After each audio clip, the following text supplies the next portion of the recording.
Boa noite, meus irmãos. Senhor, por meio da sua graça, continue sustentando e fortalecendo a vida dos irmãos.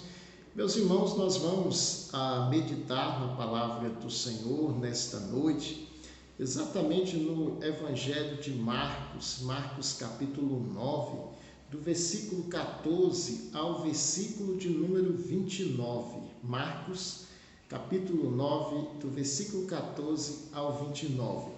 Mas antes da gente ler esses versículos da palavra do Senhor, eu gostaria de orar. Nós tivemos na semana passada o nosso irmão Lucas, filho dos irmãos presbítero William e irmã Tatiane, submeteu a uma cirurgia.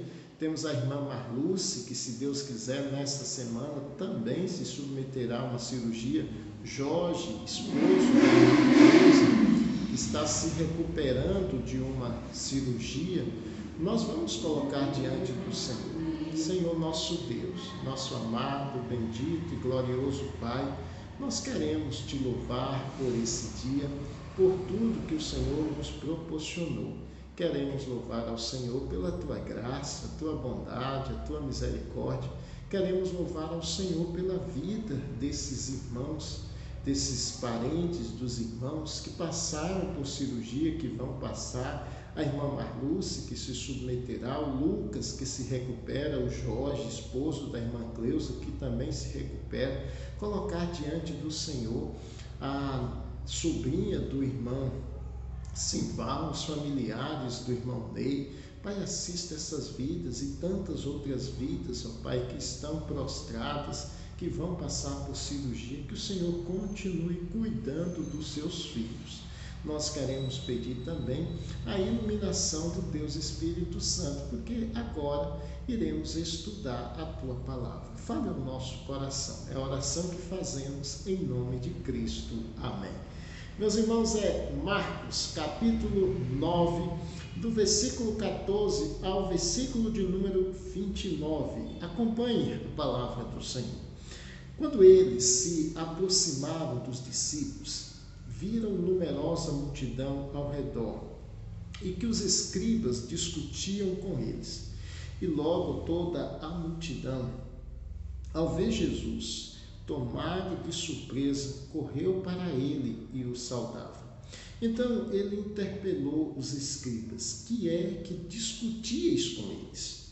E um dentre a multidão respondeu: Mestre, trouxe-te o meu filho, possesso de um espírito mudo, e este, onde quer que o apanha, lança-o por terra, e ele espuma, rilha os dentes e vai definhando. Roguei a teus discípulos que o expelissem, e eles não puderam. Então Jesus lhes disse: ó geração incrédula, até quando estarei convosco? Até quando vos sofrerei? Trazei-o. E trouxeram. Quando ele viu a Jesus, o espírito imediatamente o agitou com violência, e caindo ele por terra, revolvia-se espumando. Perguntou Jesus ao pai do menino: há quanto tempo isto lhe sucede? Desde a infância, respondeu, e muitas vezes o tem lançado no fogo e na água para o matar. Mas se tu podes alguma coisa, tem compaixão de nós e ajuda-nos. Ao que lhe respondeu Jesus: se podes, tudo é possível ao que crê. E imediatamente o pai do menino exclamou com lágrimas: eu creio, ajuda-me na minha falta de fé. Vendo Jesus que a multidão concorria, repreendeu o espírito imundo, dizendo-lhe: espírito mudo e surdo, eu te ordeno, sai deste jovem e nunca mais tornes a ele. E ele, clamando e agitando-o muito, saiu, deixando como se estivesse morto, a ponto de muitos dizerem: morreu. Mas Jesus, tomando-o pela mão, o ergueu, e ele se levantou. Quando entrou em casa, os seus discípulos lhe perguntaram em particular: por que não podemos nós expulsá-lo? Respondeu-lhes: esta casta não pode sair, senão por meio de oração e jejum. Meus irmãos, há alguns anos atrás, um pastor da nossa denominação, juntamente com a sua família, foram à igreja. Era o dia do Senhor, culto de louvor e adoração à noite.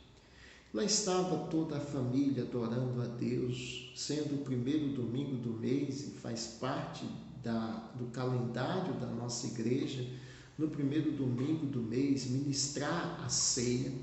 E lá estava o pastor ministrando a palavra, posteriormente a ceia, tendo um momento de confraternização com os irmãos, conversando com cada um deles. Posteriormente, aquele pastor teve que, juntamente com a sua família, retornar para a sua residência. Ao chegar em casa, eles perceberam que o portão havia sido arrombado, haviam entrado na sua residência e roubado quase todos os seus pertences. Eles viveram dois momentos completamente distintos. Um momento na companhia dos irmãos, na presença de Deus, adorando a Deus. Um momento agradável, um momento ímpar. Porém, ao retornar para casa, eles se depararam com uma outra situação. Um momento de revolta, de indignação, um momento de angústia, de aflição e tristeza. São os momentos que fazem parte da nossa vida e que muitas vezes nós não sabemos como lidar nos momentos difíceis que nos sobrevêm. O Senhor Jesus Cristo, Ele está vivendo um momento excepcional com os discípulos. Em Marcos capítulo 9, do versículo 2 ao versículo 8, o Senhor Jesus subiu ao monte. E ao subir ao monte, ele levou na sua companhia, conforme o versículo 2, Pedro, Tiago e João. E lá o Senhor Jesus Cristo vai ser transfigurado, vai revelar a esses 3 discípulos um pouco da sua glória. Aquele momento foi tão especial que o apóstolo Pedro, ele não se conteve. Ele vai então falar a Cristo, conforme o versículo 5. Então Pedro, tomando a palavra, disse: Mestre, bom é estarmos aqui e que façamos 3 tendas, uma será tua, outra para Moisés e outra para Elias. Aquele era um momento maravilhoso. Pedro nem se preocupou consigo e muito menos com Tiago e João, porque era algo bom. E foi isso que ele deixou bem claro no início do versículo: Mestre, é bom estarmos aqui. Porém, a vida não é marcada apenas ou constituída apenas de momentos bons, de momentos agradáveis, de momentos aprazíveis. A vida também nos surpreende muitas vezes com momentos difíceis. O Senhor Jesus Cristo vai descer daquele monte na companhia dos discípulos Pedro, Tiago e João. E ele vai então dar uma ordem para eles. A ordem está aí no versículo 9. Ao descerem do monte, ordenou-lhes Jesus que não divulgassem as coisas que tinham visto. Ele então estabeleceu tempo para que eles pudessem divulgar, e está aí no final do versículo 9, até o dia em que o Filho do Homem ressuscitasse dentre os mortos. Eles guardam aquela recomendação de Cristo. Porém, ao descer, eles se deparam com uma situação em que envolvia os escribas, envolvia o pai de um jovem possesso, envolvia também os discípulos e envolvia os espíritos malignos que havia no corpo daquele jovem. O que o Senhor Jesus Cristo vai fazer diante desse quadro? Muito diferente daquele quadro que foi lá no monte da transfiguração, onde ele revelou um pouco da sua glória aos discípulos. Cristo vai aqui lidar com esta situação, falando diretamente a todos que estão envolvidos. Primeiramente, Cristo vai falar aos escribas, e temos aí no versículo 16, então ele interpelou os escribas, que é que discutíeis com eles. Cristo vai falar com os escribas, e a Bíblia vai nos mostrar a existência dos escribas desde os dias de Esdras. Basta você ler o livro que tem o nome dele, Esdras. Esdras era um escriba. Escribas eram pessoas habilidosas, pessoas que conheciam a lei, que escreviam a lei. E eles escreviam não somente a lei, bem como os escritos dos profetas, os livros dos profetas. E eles vão acompanhar o ministério de Cristo. E eles, de tanto escrever a lei, de tanto escrever os livros dos profetas, eles tinham muito conhecimento bíblico. Nós não sabemos o que eles estão discutindo com os discípulos, mas o Senhor Jesus faz a eles essa indagação, que é que discutis com eles. O Pai não permite que os escribas venham a responder. Tamanha era a angústia, o desespero do pai, aqui não foi falta de educação por parte dele. O pai vai falar. O sofrimento do pai o levou a falar antes dos escribas responderem, não permitindo que eles venham falar e responder a Cristo. O pai está tomado de uma angústia que já se vinha há muitos anos, visto que no versículo de número 21, Jesus vai perguntar ao pai acerca do menino, há quanto tempo isso lhe sucede? Ele diz, desde a infância. Então, a angústia, ao desespero e ao mesmo tempo a frustração, porque o pai vai deixar bem claro nos versículos 17 e 18, que ele trouxe o filho aos discípulos na esperança de que os discípulos viessem libertá-lo. Veja aí, versículos 17 e 18 de Marcos 9. E dentre a multidão, respondeu, mestre, trouxe-te o meu filho, possesso de um espírito mudo, e este, onde quer que o apanha, lança-o por terra, e ele espuma, rilha os dentes e vai definhando. Roguei a teus discípulos que o expelissem, e eles não puderam.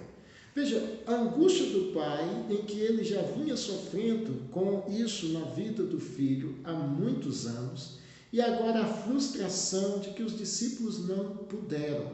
Mas a frustração não era apenas da parte do pai, era também da parte dos discípulos, visto que os discípulos, em dado momento, demonstraram fé e experimentaram isso, a expulsão de espírito maligno na vida das pessoas. Veja comigo Lucas capítulo 10.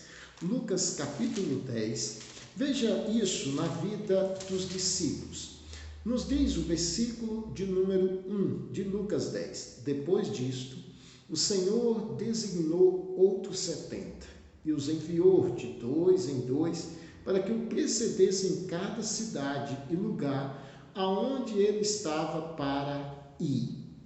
Você vai ver que os discípulos retornam, em Lucas 10, versículo 17. Então, regressaram 70, possuídos de alegria, dizendo, Senhor, os próprios demônios se nos submetem pelo teu nome. Então, os discípulos voltaram alegres, possuídos de alegria, porque eles viram isso. Mas nesse momento, conforme o registro de Lucas, Marcos e Mateus, os discípulos estão vivendo a frustração. Não é fácil lidar com a frustração. O Pai externa isso a Cristo. Os discípulos estão comedidos, eles não expõem isso a Cristo. E como é que Cristo vai lidar com os discípulos? A semelhança do que ele fez com os escribas, interrogando, perguntando, Cristo também vai falar aos discípulos. E isso você tem aí em Marcos capítulo 9, versículo de número 19. Então, Jesus lhes disse: ó geração incrédula, até quando estarei convosco? Até quando vos sofrerei? Trazei-o. O Senhor Jesus Cristo, ele diz que os discípulos eram uma geração, fazia parte de uma geração incrédula. E que por causa da incredulidade, eles estão sofrendo. Nesse momento, os discípulos não manifestam nenhuma reação. Eles não argumentam em favor deles, eles não questionam até então. Eles apenas são arguidos por Cristo. Cristo então os deixa e vai agora se dirigir ao Pai. Mas antes dele se dirigir ao Pai, aqueles que ali estavam trouxeram o menino. Ao trazer o menino, o Espírito imediatamente o agitou com violência, e caindo ele por terra, revolvia-se espumando. Jesus então, ao ver aquela cena, se dirige ao Pai, e a semelhança do que ele fez com os escribas, no versículo de número 16, o que ele fez com os discípulos no versículo 19, ele vai fazer ao Pai. Pergunta. Cristo pergunta ao Pai: há quanto tempo isto lhe sucede? O Pai então vai responder o que os escribas não fizeram, o que os discípulos não fizeram, o Pai vai responder. E o Pai diz a Cristo: desde a infância. Meus irmãos, muitos anos que aquele jovem vem padecendo de possessão demoníaca, isso desde a infância. Desde a infância esse pai vem acompanhando o filho. E ele vai dizer a Cristo, versículo 22, e muitas vezes o tem lançado no fogo e na água para o matar. Mas se tu podes alguma coisa, tem compaixão de nós e ajuda-nos. Veja que o propósito de Satanás, que Cristo deixa bem claro, o propósito de Satanás neste mundo, que está lá em João capítulo 10, versículo de número 10, ele diz, o ladrão, uma referência a Satanás, ele diz, vem somente para roubar, matar e destruir. Satanás, desde a infância, tentou matar aquele jovem. Mas ele não logrou êxito, porque a Escritura nos deixa bem claro isso. A Escritura nos mostra que é Deus que dá a vida, é Deus que mantém a vida, é Deus que tira a vida. A Escritura também nos deixa bem claro que é Deus que tem o controle de todas as coisas, até mesmo dos espíritos malignos. E mesmo que esse espírito maligno tentasse durante muitos anos tirar a vida desse menino, ele não teve êxito. Exatamente porque Deus havia determinado esse encontro, Deus havia determinado o tempo exato para socorrer, para libertar e transformar aquele jovem. Ninguém morre antes do tempo. Pelo contrário, Deus tem o controle de todas as coisas e Deus já terminou o tempo da nossa existência. Portanto, algumas pessoas estão fazendo uso de alguns recursos alimentares, de atividades físicas, imaginando que fazendo isso vão prolongar os anos aqui. Isso não vai acontecer. É muito bom você ter uma alimentação saudável, fazer atividades físicas, deve cuidar do corpo, mas saiba disso. Deus já determinou o tempo da sua morte. Não tem como você aumentar ou diminuir o tempo da sua existência. Também muitas pessoas estão cansadas, exaustas da vida. Em um determinado momento dizem, o que eu desejo mesmo é morrer. Mas você não vai morrer, a não ser que seja esse o dia estabelecido por Deus para a sua morte. Satanás tentou matar aquele jovem. Ele não logrou êxito. E o Pai diz a Cristo, mas se tu podes alguma coisa.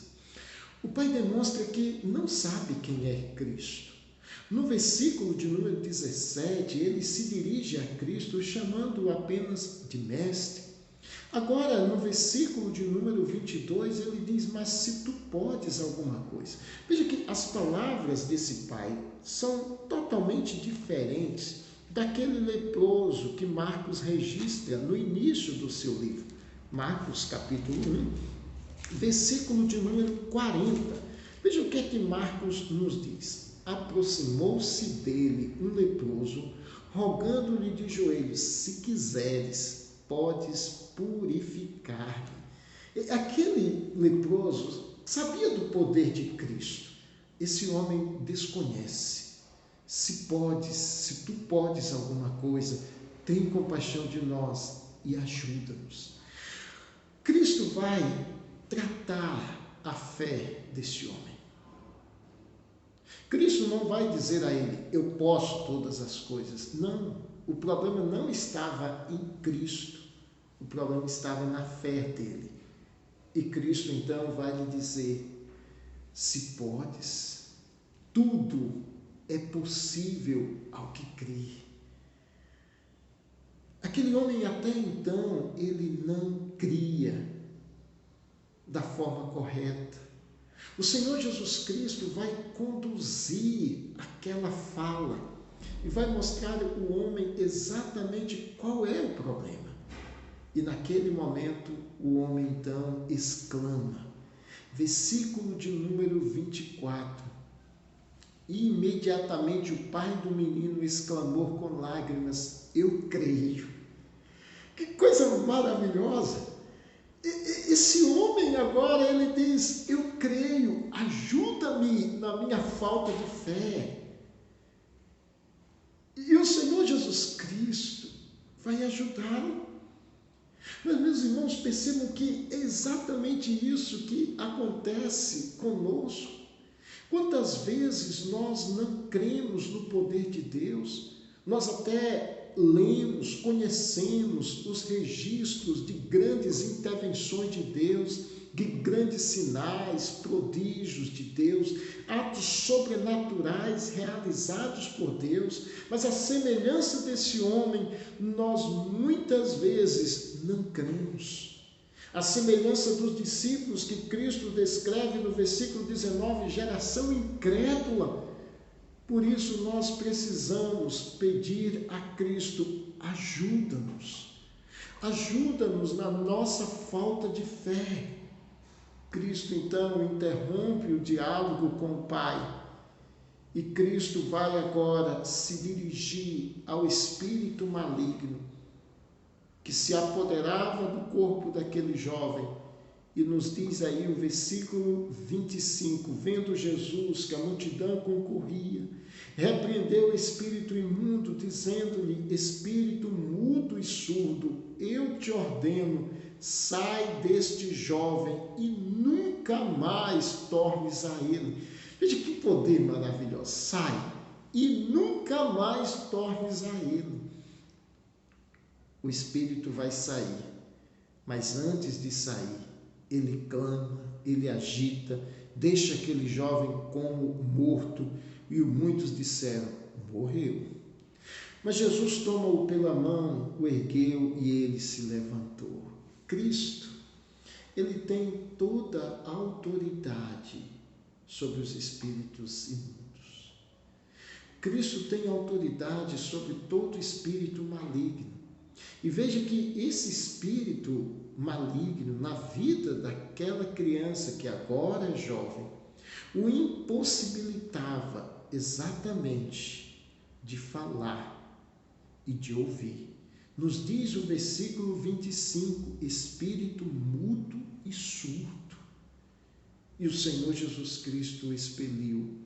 O Senhor Jesus Cristo deu a ordem para sair e deu a ordem para não retornar nunca mais.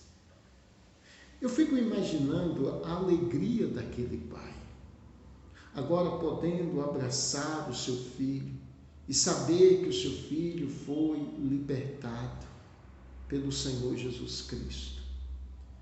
Cristo agora, diferente desses momentos em que ele arguiu os escribas, depois que ele também arguiu os discípulos, posteriormente o Pai, e agora confronta Satanás, libertando aquele jovem, é o momento dos discípulos perguntarem a Cristo. E eles vão perguntar a Cristo, e isso está no versículo 28. Quando entrou em casa, os seus discípulos lhe perguntaram em particular: por que não podemos nós expulsá-lo? Marcos registra a resposta de Cristo, mas eu gostaria de ir com os irmãos no Evangelho de Mateus. Evangelho de Mateus, capítulo 17, Mateus também relata esse acontecimento. E veja aí Mateus 17, versículo de número 19, a mesma pergunta. Então, os discípulos, aproximando-se de Jesus, perguntaram em particular: por que motivo não podemos nós expulsá-lo? E ele lhes respondeu. Qual foi a resposta? Por causa da pequenez da vossa fé. Pois em verdade vos digo que se tiverdes fé como um grão de mostarda, direis a este monte: passa daqui para acolá, e ele passará. Nada vos será impossível. Por qual motivo? Exatamente por causa da fé que era pequena. Esse é o motivo. É lógico que a semelhança de Marcos, Mateus também registra, mas esta casta não se espere, senão por meio de oração e jejum. E o que é oração? Oração não é uma demonstração de fé, onde você está falando com alguém que você não vê. Não é a demonstração de fé em que você confia naquele em que você não vê, mas que você crê na existência dele, que ele age, que ele controla, que ele governa esta terra, este mundo, a sua vida, a sua situação. Os discípulos precisavam de fé, uma fé maior.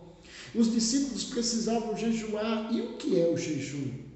Não é a mortificação da carne, dos prazeres transitórios da carne, da concupiscência da carne, um desejo maior por uma comunhão maior com o Senhor Jesus Cristo.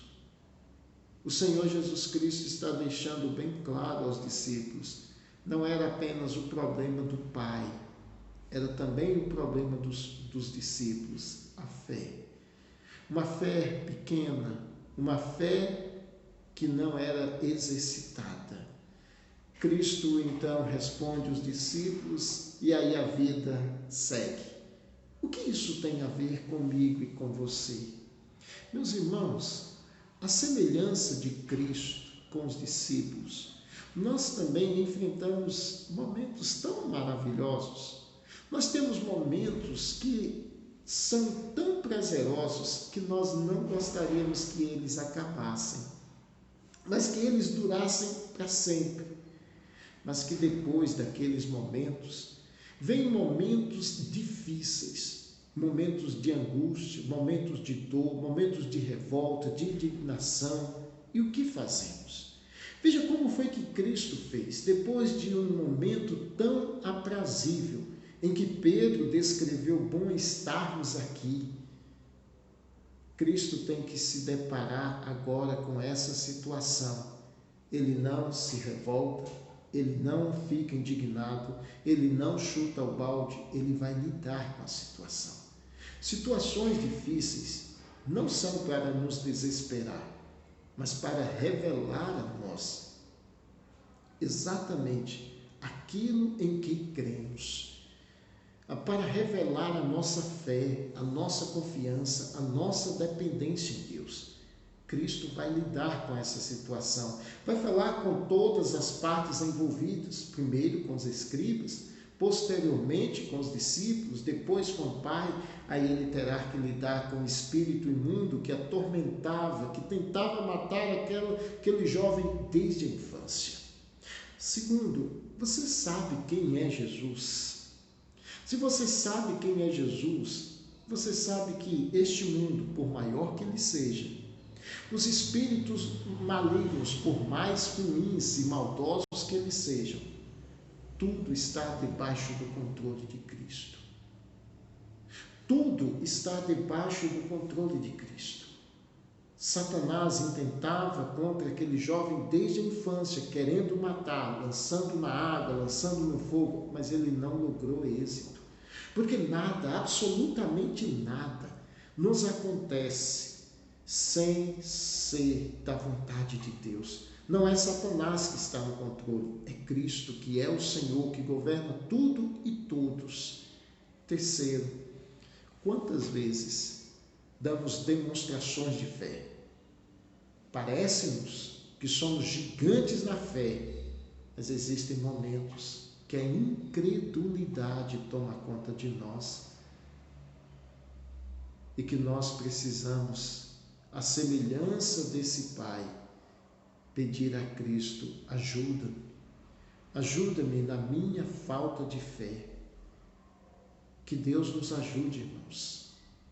Que Deus nos ajude a cada dia a exercitar fé. Você tem fé porque Deus te deu fé, porém esta fé é para você exercitá-la. Que Deus te abençoe, que Deus nos abençoe, que Deus abençoe a igreja espalhada neste mundo. E a Ele e somente a Ele toda a glória. Amém. Vamos orar. Pai, muito obrigado por esse momento. Obrigado pela Tua palavra. Obrigado pela vida desses irmãos que acompanharam. Abençoe cada um deles. É a oração que fazemos em nome de Cristo. Receba a bênção, irmãos, que a graça do nosso Senhor e Salvador Jesus Cristo, o amor de Deus, nosso eterno, bondoso e misericordioso Pai, a comunhão, o consolo, a companhia, o conforto do Deus Espírito esteja e permaneça com cada um de nós, hoje e para todo sempre. Amém. Até mais, se Deus quiser. A todos uma ótima noite, um sono reparador e até uma outra ocasião, conforme a vontade de Deus. A Ele, somente a Ele, glória para todos sempre. Amém.